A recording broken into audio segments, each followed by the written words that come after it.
जय जय श्री राधा वल्लभ, जय जय श्री हरिवंश, जय जय श्री राधे राधे। गुरुदेव भगवान जी के चरणों में मेरा प्रणाम। राधे राधे राधे श्याम। श्री भक्तमाल महात्म्य, जैसे श्रीमद्भागवत में श्री कृष्ण विराजमान हैं, श्री रामायण में श्री राघव जी विराजमान हैं, वैसे ही श्री भक्तमाल में सब संत विराजमान हैं। कहते हैं कलयुग में भक्तों का चरित्र सुनने मात्र से कल्याण हो जाता है। तो चलिए अब हम सुनते हैं सुंदर कथा श्री भक्तमाल भगवान शंकर जी की। इनका चरित्र मैंने 2 भागों में पहले सुना दिया है। अब हम तीसरे भाग में सुनते हैं। राधे राधे। भगवान शंकर से वरदान मांगना हो तो पूर्ववत नरसिंह जी की तरह मांगना चाहिए, नहीं तो ठगे जाएंगे।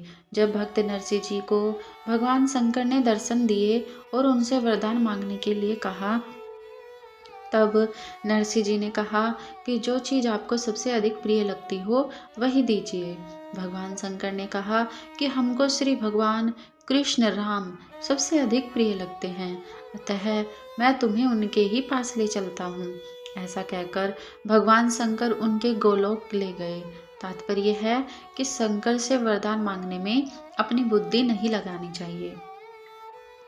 पूज्य श्री राम सुखदास जी महाराज ने लिखा है, शंकर जी की प्रसन्नता के लिए साधक प्रतिदिन आधी रात को 11 से 2 बजे के बीच ईशान कोण उत्तर पूर्व की तरफ मुख करके मंत्र की 120 माला जप करे। जो भगवान पंचाक्षरी मंत्र है भगवान शिव जी का, उसकी 120 माला जप करे। यदि गंगा का तट हो तो अपने चरण उनके बहते हुए जल में डालकर जप करना अधिक उत्तम है। इस तरह 6 मास करने से भगवान शंकर प्रसन्न हो जाते हैं और साधक को दर्शन मुक्ति ज्ञान दे देते हैं। भगवान श्री शंकर की अद्भुत गोभक्ति। एक बार भगवान शिव अत्यंत मनोहारी स्वरूप धारण करके भ्रमण कर रहे थे। यद्यपि दिगंबर वेश है, शरीर पर भस्म रमाए हैं, सुंदर जटाएं हैं, परंतु ऐसा सुंदर भगवान का रूप करोड़ों कामदेवों को लज्जित कर रहा है। ऋषि यज्ञ कर रहे थे और शंकर जी वहां से अपनी मस्ती में राम नाम अमृत का पान करते करते जा रहे थे। भगवान शिव के अद्भुत रूप पर मोहित होकर ऋषि पत्नियां उनके पीछे पीछे चली गई। ऋषियों को समझ नहीं आया कि यह हमारे धर्म का लोप करने वाला अवधूत कौन है, जिसके पीछे हमारी पत्नियां चली गई। पत्नियों ने नहीं रहेंगी तो हमारे यज्ञ कैसे पूर्ण होंगे। ऋषियों ने ध्यान लगाया तो पता लगा यह तो साक्षात भगवान शिव हैं। ऋषियों को क्रोध आ गया। ऋषियों ने श्राप दे दिया और श्राप से भगवान शिव के शरीर में दाह जलन यानी कि जलन उत्पन्न हो गई। शंकर जी वहां से अंतर्ध्यान हो गए, हिमालय की बर्फ में चले गए, क्षीर सागर में गए, चंद्रमा एवं गंगा जी के पास भी गए, परंतु दाह शांत नहीं हुआ। भगवान शिव अपने आराध्य गोलोक विहारी श्री कृष्ण के पास गए। उन्होंने गौ माता की शरण जाने को कहा। अतः भगवान शिव गोलोक में श्री सुरभि गाय का स्तवन करने लगे। उन्होंने कहा, सृष्टि स्थिति और विनाश करने वाली है। राधे राधे। माँ, तुम्हें बार बार नमस्कार है। तुम रसमय भावों से समस्त पृथ्वी तल देवता और पितरों को तर्पित करती हो। सब प्रकार के रस तत्वों के मर्मज्ञों ने बहुत विचार करने पर यही निर्णय किया कि मधुर रस का आस्वादन प्रदान करने वाली एकमात्र तुम ही हो। संपूर्ण चराचर विश्व को तुम ही ने बल और स्नेह का दान दिया। हे देवी, तुम रुद्रों की माँ, वसुओं की पुत्री, आदित्यों की सवसा हो और संतुष्ट होकर वांछित सिद्धि प्रदान करने वाली हो। तुम ही धरती, तुष्टि, स्वाहा, सुविधा, रिद्धि, सिद्धि, लक्ष्मी, धरती, धारणा, कीर्ति, मति, कांति, लज्जा, महामाया, श्रद्धा और सर्वार्थ साधिनी हो। तुम्हारे अतिरिक्त त्रिभुवन में कुछ भी नहीं है। तुम अग्नि और देवताओं को तर्पित करने वाली हो और इस स्थावर जंगम संपूर्ण जगत में व्याप्त हो। देवी, तुम सर्वदेवमयी, सर्वभूत समृद्धदायिनी और सर्वलोक हितैषिणी हो, अतः मेरे शरीर का भी हित करो। अनघे, मैं प्रणत होकर तुम्हारी पूजा करता हूँ। तुम विश्व दुखहारिणी हो, मेरे प्रति प्रसन्न हो। हे अमृत संभवे, ब्राह्मणों के सापान लसे लसे मेरा शरीर दग्ध हुआ जा रहा है, तुम उसे शीतल करो। गौ माता ने कहा, मेरे भीतर प्रवेश करो, तुम्हें कोई ताप नहीं तपाया पाएगा। भगवान शिव ने सुरभि माता की प्रदक्षिणा की और जैसे ही गाय ने माँ का उच्चारण किया, शिव जी गौ माता के पेट में चले गए। शिव जी को परमानंद प्राप्त हुआ। इधर शिव जी ने न होने से सारे जगत में हाहाकार मच गया। शिव के न होने से सारी सृष्टि शव के समान प्रतीत होने लगी। शिव जी के मन न होने से रुद्र अभिषेक एवं यज्ञ कैसे हो। तब देवताओं ने स्तवन करके ब्राह्मणों को प्रसन्न किया और उससे पता लगाकर वे उस गोलोक में पहुँचे जहाँ पायस का पड़ंग, घी की नदी, मधु के सरोवर विद्यमान हैं। वहाँ के सिद्ध और सनातन देवता हाथों में दही और पीयूष लिए रहते हैं। गोलोक में उन्हें सूर्य के समान तेजस्वी नील नामक सुरभि सुत को गौ माता के पेट में देखा। देवता एवं ब्राह्मणों की स्तुति विनती सुनने पर भगवान शंकर ही इस वृषभ के रूप में अवतीर्ण हुए थे।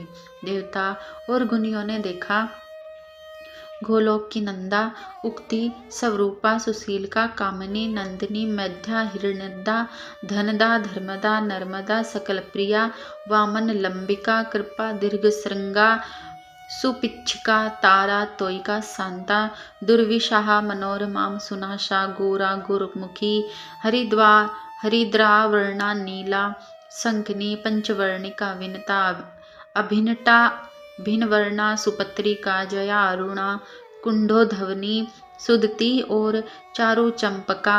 इन गौ के बीच में नील वृषभ स्वच्छंद क्रीड़ा कर रहा है। उसके सारे अंग लाल वर्ण के थे। मुख और मूछ पीले तथा खुर और सिंग सफेद थे। बाएं पुट्टे पर त्रिशूल का चिन्ह और दाहिने पुट्टे पर सुदर्शन का चिन्ह था। वही चतुष्पाद धर्म थे और वही पंचमुख हर थे। उनके दर्शन मात्र से वाजपेय यज्ञ का फल मिलता है। नील की उसे सारे जगत की पूजा होती है। नील को चिकना ग्रास देने से जगत तर्पत होता है। देवता और ऋषियों ने विविध प्रकार से नील की स्तुति करते हुए कहा, देव, तुम वृष रूपी भगवान हो। जो मनुष्य तुम्हारे साथ पाप का व्यवहार करता है वह निश्चय ही वृषल होता है और उसे रोरवादी नरकों की यंत्रणा भोगनी पड़ती है। जो मनुष्य तुम्हें पैरों से छूता है वह गाढ़े बंधनों में बंधकर भूख प्यास से पीड़ित होकर नरक यातना भोगता है और जो निर्दयी होकर तुम्हें पीड़ा पहुंचाता है वह शाश्वती गति मुक्ति को नहीं पा सकता।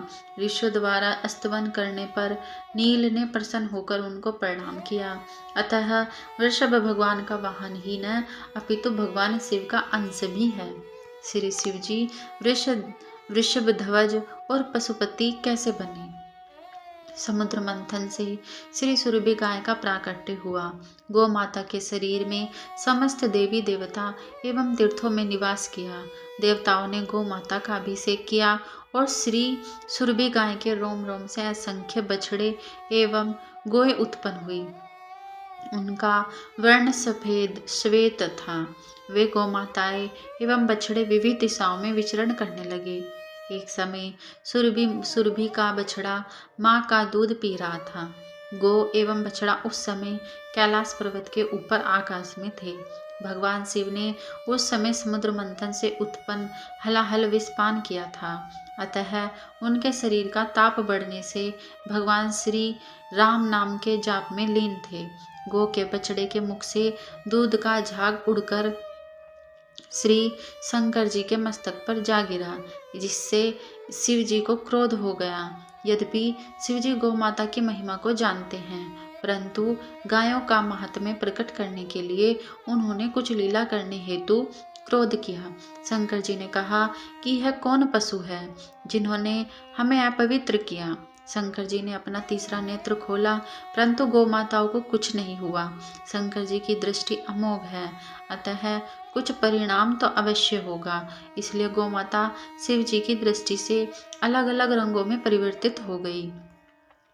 तब प्रजापति ने ब्रह्मा ने उनसे कहा, प्रभु, आपके मस्तक पर यह अमृत का छींटा पड़ा है। बछड़ों के पीने से गाय का दूध झूठा नहीं होता। जैसे अमृत का संग्रह करके चंद्रमा उसे बरसा देता है, वैसे ही रोहिणी गौएं भी अमृत से उत्पन्न दूध को बरसाती है।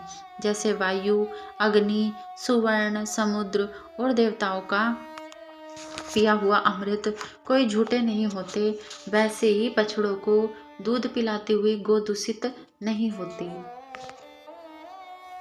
राधे राधे। राधे राधे।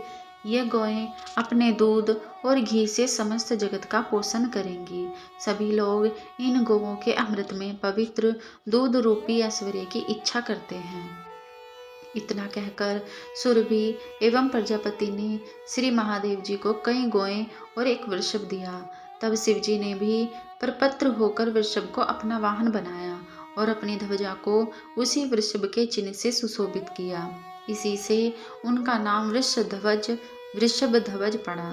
फिर देवताओं ने महादेव जी को पशुओं का स्वामी पशुपति बना दिया और गौ के बीच में उनका नाम वृषभ भांग है रखा गया। गौएं संसार की सर्वश्रेष्ठ वस्तु हैं। वे सारे जगत को जीवन देने वाली हैं। भगवान शंकर सदा उनके साथ रहते हैं। वे चंद्रमा से निकले हुए अमृत से उत्पन्न शांत, पवित्र, समस्त कामनाओं को पूर्ण करने वाली और समस्त प्राणियों के प्राणों की रक्षा करने वाली हैं। आगे भगवान शिव के नाम का महात्म्य दिया गया है। शेष चर्चा कल, इसे हम कल सुनेंगे। बोलो भक्तवत्सल भगवान की जय। भगवान के भक्तों की जय। सभी संतन की जय। हरि भक्तन की जय। जय जय श्री राधे श्याम।